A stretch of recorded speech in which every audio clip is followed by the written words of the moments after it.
আলহামদুলিল্লাহ, ঐতিহ্যবাহী রংপুর গঙ্গাছড়া উপজেলা জনকল্যাণ সংগঠনের উদ্যোগে আয়োজিত তাফসীরুল কোরআন মাহফিলে সম্মানিত সভাপতি সাহেব উপস্থিত আছেন। হাজারো আলেমের ওস্তাদ, আমার মতো হাজারো আলেমের ওস্তাদ হযরত মাওলানা আল্লামা তাজুল ইসলাম হাফিজাহুল্লাহ উপস্থিত আছেন। আজকের মাহফিলের প্রধান অতিথি জনাব মোহাম্মদ নাজিমউদ্দিন নিজু ভাই। আল্লাহ তাআলা আমার ভাইকে দ্বীনের জন্য কবুল করে নিন, আমিন। আজকের এই তাফসীরুল কোরআন মাহফিলের মধ্যে উপস্থিত আছেন সারা দুনিয়ার জাতির কর্ণধার উলামায়ে কেরাম, আল্লাহর দ্বীন প্রিয় যুবক ভাইরা, ইসলাম প্রিয় যুবক ভাইরা, মুরব্বী বাবাজিরা, পর্দার অন্তরালের মা ও বোনেরা, আল্লাহ রাব্বুল আলামিন আমাদের যাদেরকে সমস্ত ফিতনা ফাসাদ থেকে বাছাই করে এই তাফসীরুল কোরআন মাহফিলে বসার সুযোগ দিয়েছেন, এজন্য সবাই শুকরিয়া দান বলি আলহামদুলিল্লাহ। আরো জোরে বলি আলহামদুলিল্লাহ। মনে রাখবেন, কোন মানুষ চাইলেই এই সমস্ত তাফসীরুল কোরআন মাহফিলে বসতে পারে না। কোন মানুষ চাইলেই এই সমস্ত তাফসীরুল কোরআন মাহফিলে বসার সুযোগ পায় না। আল্লাহ তাআলা যাদেরকে মহব্বত করেন, যাদেরকে ভালোবাসেন, তাদেরকে এই দ্বীনের কাজের সাথে সম্পৃক্ত রাখেন। ঠিক কি বলেন? আপনাদেরকে একটু উদাহরণ দিই। আল্লাহর হাবিব সাল্লাল্লাহু আলাইহি ওয়াসাল্লাম বলেন, ইন্না লিল্লাহি আহলিনা মিনান নাস। সাহাবায়ে কেরাম, নিশ্চয়ই দুনিয়াতে আল্লাহর পরিবার আছে।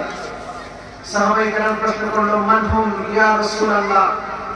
আল্লাহর পরিবার বলতে কারা? কাদেরকে আপনি বোঝালেন? আল্লাহর তো কোনো স্ত্রী নাই, সন্তান নাই, পরিবার নাই, আপনার পরিবার কারা?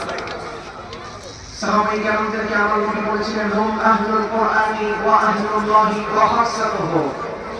যারা দুনিয়ার মধ্যে কোরআন মানে, কোরআন বলা, কোরআন শিক্ষা দেয়, কোরআনের মানুষদেরকে কোরআনের কথা শোনায়, ধরেন এই সমস্ত তাফসীরুল কোরআন মাহফিলের ব্যবস্থা করে, তারা সবাই আল্লাহর পরিবার। সুবহানাল্লাহ।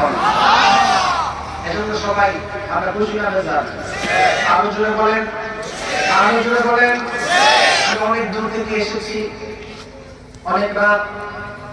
আমি ভেবেছিলাম হয়তো মানুষ থাকবে না। আপনাদের রংপুর ভাষী কোরআনের আকর্ষণে এতক্ষণ বসে আছেন, আমি দেখে খুব অবাক। সারা বাংলাদেশের বিভিন্ন জায়গায় বয়ান করতে দেখা যায় রাত 12টার পরে মানুষ থাকে না, 10টার পরে মানুষ থাকতে চায় না।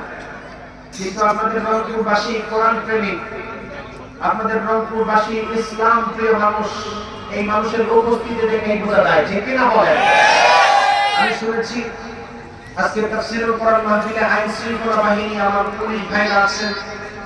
আমি বিশ্বাস করি অনেক গোয়েন্দা বাহিনীরা আজকে এই মাহফিল কোড করতেছেন, কি বলি আমরা, কি না বলি, এগুলা কোড করে। তো সেদিকে লক্ষ্য করি আমি আপনাদের সামনে আমাদের ওস্তাদ এখানে বসা অনেক উলামায়ে কেরামদেরকে আমি প্যান্ডেলের মধ্যে দেখতেছি, যাদের ছাত্র হওয়ার যোগ্য আমি না। তবু আপনাদের সামনে যেহেতু বসেছি, আমি আপনাদের সামনে তাফসীরে ইলমির, ইজাজে ইলমির আলোকে কিছু কথা বলে বিদায় নিব ইনশাআল্লাহ।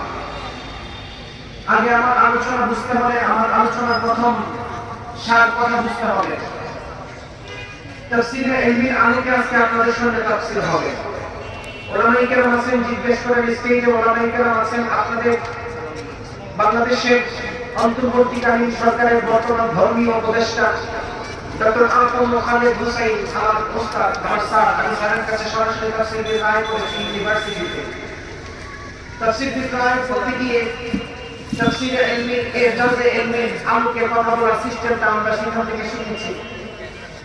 ওস্তাদরা বসে আছেন, জিজ্ঞেস করেন তাফসীরে ইলমির একটি সংজ্ঞা হচ্ছে বিজ্ঞানের বিশুদ্ধ দর্শনের আলোকে কোরআনের ব্যাখ্যা করা। বিজ্ঞানের বিশুদ্ধ দর্শনের আলোকে কোরআনের ব্যাখ্যা করাকে তাফসীরে ইলমি বলে। বিজ্ঞানের বিশুদ্ধ দর্শনের আলোকে কোরআনের তাফসীর করতে গিয়ে যদি কোনো অলৌকিকতা দুনিয়াতে প্রকাশ পায়, তাকে ইজাজে ইলমি বলে। সুবহানাল্লাহ বলে। আমাদের আলোচনা শোনার দরকার আছে না নাই? বসবেন তো সবাই? দুইটা হাত তুলে আল্লাহকে দেখায় দেন। নারে তাকবীর। একটু সরান। সবাইকে কবুল করুন, আমিন। দেখা যাবে কে উঠে আর কে না উঠে। তবে আমি বিশ্বাস করি যদি শেষ পর্যন্ত বসতে পারেন এমন কিছু তথ্য আপনাদের সামনে দিয়ে যাবো হয়তো বিগত সময়ে কোনো ওলামায়ে কেরাম আপনাদের সামনে দেন নাই। যেহেতু তাফসীরুল কোরআন মাহফিল এতক্ষণ পর্যন্ত সন্ধ্যা থেকে এই পর্যন্ত একটি কিতাব থেকে তাফসীর করা হয়েছে, সেই কিতাবটির নাম কি? আরো জোরে বলেন, সেই কিতাবের নাম কি? আল কোরআন। আল্লাহ রাব্বুল আলামিন দুনিয়া